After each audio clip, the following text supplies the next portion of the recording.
গুরুত্বপূর্ণভাবে বেআইনি নিয়োগের জন্য নতুন পদ কেন? প্রধান বিচারপতি তিনি আজকে প্রশ্ন তুলেছেন এবং তার বিভিন্ন প্রশ্নের মধ্যে বা পর্যবেক্ষণের মধ্যে যে প্রশ্নগুলো ছিল গুরুত্বপূর্ণ, তার মধ্যে এই সুপার নিউমেরারি পদ নিয়ে, অতিরিক্ত শূন্য পদ নিয়ে তদন্তে যদিও অন্তর্বর্তী স্থগিতাদেশ আগামী সোমবার পর্যন্ত অন্তর্বর্তী স্থগিতাদেশ হাইকোর্টের সিবিআই তদন্তের নির্দেশে স্থগিতাদেশ আপাতত, যেটা আমরা আলোচনা করছিলাম। আমি অভিরূপার কাছে চলে যাওয়ার চেষ্টা করবো, কারণ আমাদের সঙ্গে দুই প্রতিনিধি অভিরূপা এবং অয়ন রয়েছেন, সঙ্গে আমাদের চিফ রিপোর্টার সপ্রীত রয়েছেন। আমি অভিরূপা তোমার কাছে ঠিক এক্ষেত্রে আরো একবার সংক্ষেপে জানবার চেষ্টা করি, ঠিক কি জায়গায় ছিল পর্যবেক্ষণ বিচারপতি, প্রধান বিচারপতি? সুপার নিউমেরারি পোস্ট যা তৈরি করেছিলেন মন্ত্রিসভা, রাজ্য মন্ত্রিসভার লোকজন এবং ক্যাবিনেট থেকে এই সুপার নিউমেরারি পোস্ট তৈরি হয়েছিল এবং এর ফলে বেশ কিছু বিতর্কিত চাকরি প্রার্থীদের চাকরি দেওয়া হয়েছিল। এটা আগেই স্বীকার করা হয়েছে এবং সেক্ষেত্রে সিঙ্গেল বেঞ্চ থেকে ডিভিশন বেঞ্চ হয়ে যখন সুপ্রিম কোর্ট গিয়েছিল তখনও এটা স্বীকার করেছিল এসএসসি, এবং আজ ডিভিশন বেঞ্চেও কিন্তু স্বীকার করা হয়েছিল। ফলত ডিভিশন বেঞ্চ, এই বিশেষ ডিভিশন বেঞ্চ আদালতের যে নির্দেশিকা দিয়েছিলেন সেই নির্দেশিকার মধ্যে দেখা রয়েছে যে এসএসসি স্বীকার করার পরই সুপার নিউমেরারি পোস্টের ক্ষেত্রে যেহেতু বেআইনি নিয়োগ হয়েছে, তাই সেক্ষেত্রে সিবিআই তদন্তের নির্দেশ দেওয়া হয়েছে বা সিবিআই তদন্ত করবে, ভেরিফিকেশন করবে এবং তার জন্য যাকে যাকে ডেকে যা যা জিজ্ঞাসাবাদ করার সেগুলো জিজ্ঞাসাবাদ করতে পারেন, এইটুকু নির্দেশিকা। অর্থাৎ পুরো নির্দেশিকার মধ্যে এই পার্টটুকু যখন আজকে চ্যালেঞ্জ করা হয়েছিল, সেক্ষেত্রে প্রধান বিচারপতি সুপ্রিম কোর্ট তিনি প্রশ্ন তুলেছেন যে মন্ত্রিসভা বা ক্যাবিনেটের সিদ্ধান্ত ছাড়া এই সুপার নিউমেরারি পোস্ট তৈরি হতে পারে না। তো সুতরাং এখানে তবু এটা আমাদের বিচার্য বিষয়ের মধ্যে রয়েছে, তাই সেই কারণে আপাতত সিবিআই কোনো রকম হস্তক্ষেপ করতে পারবে না বা অগ্রগতি করতে পারবে না এই মামলা, এই ঘটনাটির ক্ষেত্রে। এবং সেই জন্য যাকে তাকে ডেকে জিজ্ঞাসাবাদ, তাৎক্ষণিক জিজ্ঞাসাবাদ, প্রয়োজন মতো ডেকে জিজ্ঞাসাবাদের যে নির্দেশিকা ছিল এই কলকাতা হাইকোর্টের বিশেষ বেঞ্চের, সেই নির্দেশিকার ওপর অন্তর্বর্তী স্থগিতাদেশ জারি করেছে সুপ্রিম কোর্টের প্রধান বিচারপতি ডিভিশন বেঞ্চ। বলা হয়েছে সোমবার পর্যন্ত এই স্থগিতাদেশ বহাল থাকবে। এই অন্তর্বর্তী স্থগিতাদেশের বিচার্য বিষয় হবে আগামী সোমবার শুনানির পরই এক্ষেত্রে একদম স্পষ্ট হবে যে সুপার নিউমেরারি পোস্টের ক্ষেত্রে সিবিআই তদন্ত আদতে হবে কি হবে না। অর্থাৎ যাকে তাকে প্রয়োজনে ডেকে জিজ্ঞাসাবাদ, এই মামলার ক্ষেত্রে যে কোনো মানুষকে ডেকে জিজ্ঞাসাবাদ, এই নির্দেশিকা আদতে বহাল থাকবে কি থাকবে না সেটা অনেকটা স্পষ্ট হবে। তবে এখানে আবারও প্রশ্ন উঠছে, যেটা প্রধান বিচারপতি ডিভিশন বেঞ্চ প্রশ্ন তুলছেন, যে সুপার নিউমেরারি পোস্ট কিন্তু এমনি তৈরি হয়ে যায়নি, এটার পেছনে রাজ্যের মন্ত্রিসভা এবং মন্ত্রিসভার ক্যাবিনেটের একটা প্রচ্ছন্ন হাত ছিল। একথা আজকেও কিন্তু বিচারপতি পর্যবেক্ষণে উঠে এসেছে।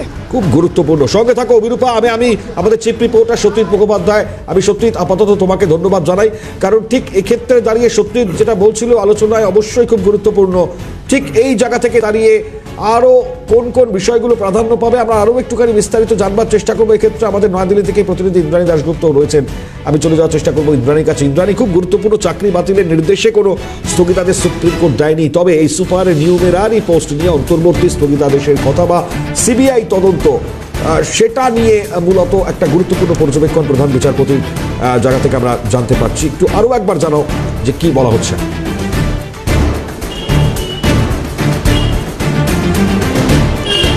দেখো, আজকে যে মামলাটা শুরু হলো, শুনানির শুরুতেই কিন্তু প্রধান বিচারপতি পরিষ্কার করে দিয়েছেন যে কমপ্লিটলি ফ্রড হয়েছে।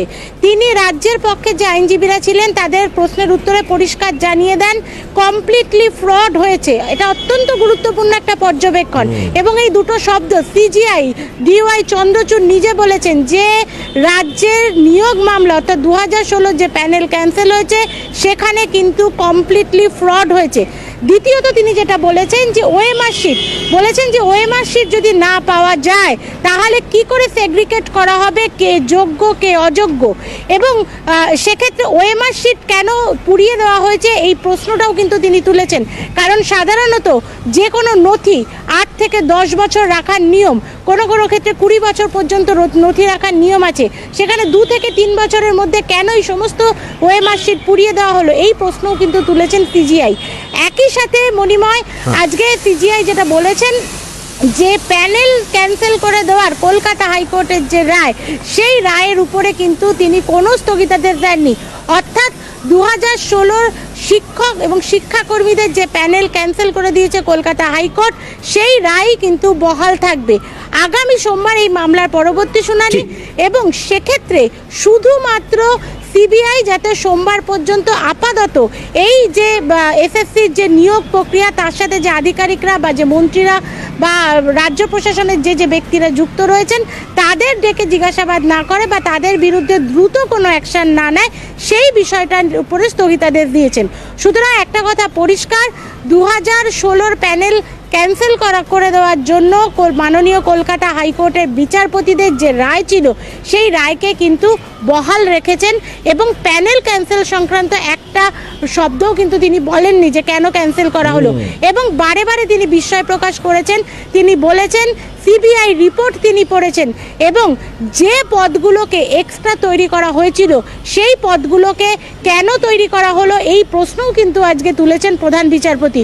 সুতরাং সবকিছু মিলিয়ে সুপ্রিম কোর্টের আজকে যে পর্যবেক্ষণ সেটা কিন্তু কলকাতা হাইকোর্টের যে পর্যবেক্ষণ তার সাথে পুরোপুরি না হলেও বেশিরভাগই সহমত আমরা বলতে পারি, এবং শুধুমাত্র একটা প্যারাগ্রাফ ছাড়া বাকি যে আবেদন ছিল বা কলকাতা হাইকোর্টের যে রায় ছিল সেই রায়কেই কিন্তু আজ বহাল রাখলো শীর্ষ আদালত। এটাই তো সব থেকে বড় জায়গা ইন্দ্রাণী, কারণ পর্যবেক্ষণের জায়গাটাও খুব তাৎপর্যপূর্ণ। প্রধান বিচারপতির সঙ্গে থাকো ইন্দ্রাণী, অয়নের কাছে যাব, কারণ যারা এসএসসি চাকরিহারেরা রয়েছেন খুব সংক্ষেপে আমি অয়নের থেকে জানবো কে কি বলছেন। আর অয়ন,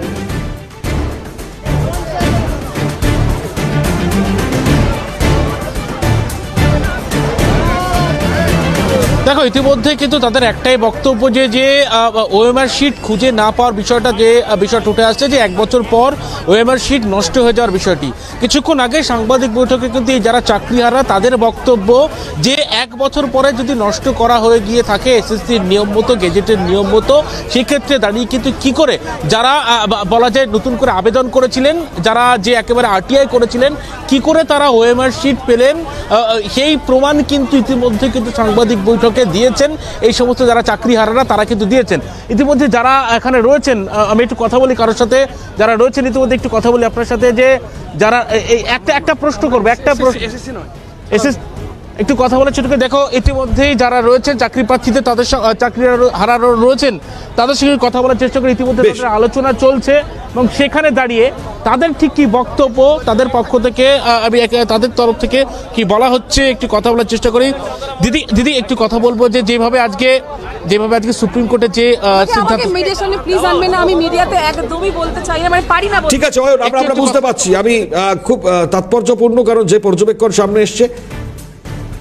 আমি ধন্যবাদ জানাবো আপাতত অয়ন তোমাকে। অয়ন, ইন্দ্রাণী, অবিরূপা, প্রত্যেককে অসংখ্য ধন্যবাদ, কারণ এই জায়গা থেকে দাঁড়িয়ে আজকের এই পর্যবেক্ষণ, প্রধান বিচারপতির প্রশ্ন এবং আগামী সোমবার কি হবে, কোন জায়গাটা হবে গুরুত্বপূর্ণ, সেটা কিন্তু আবারও আমাদের নজর রাখতেই হবে। আপাতত এখানে শেষ করছি, আরো খবর থাকছে এরপর, দেখতে থাকুন সিএন।